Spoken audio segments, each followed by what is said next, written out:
The People's Revolt. The scene opens with the image of an extravagant government building, towering above a city in despair. The ministers inside the building laugh and clink glasses, celebrating their wealth.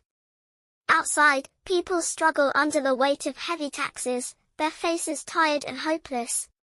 A family sits at a small dinner table, the food scarce, discussing how they cannot pay the latest tax. Ministers receive their high salaries with smiles, while workers outside protest for fair wages.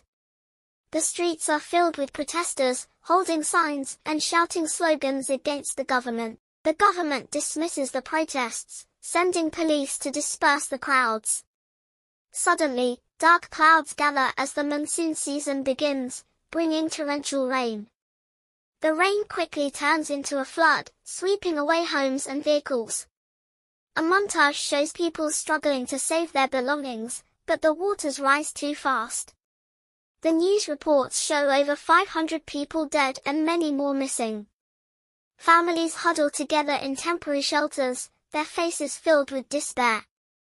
The government sees an opportunity in the disaster and convenes a meeting. Ministers discuss how they can profit from the tragedy, their eyes gleaming with greed. They announce that only the government is allowed to collect aid for the affected. Anyone else wanting to help must give their donations to the government.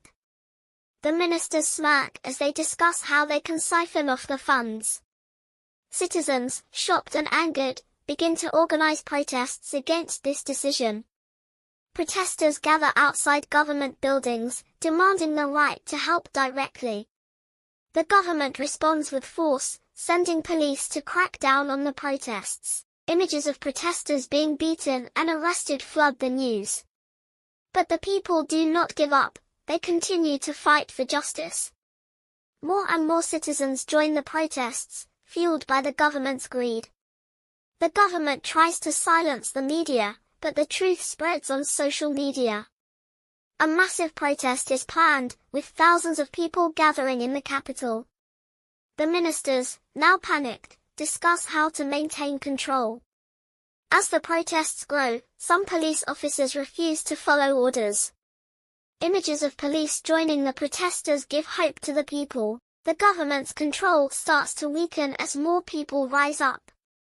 Finally, the tipping point comes when a high-ranking minister resigns in disgrace.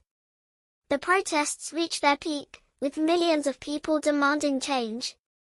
The government building is surrounded by a sea of people, chanting for justice.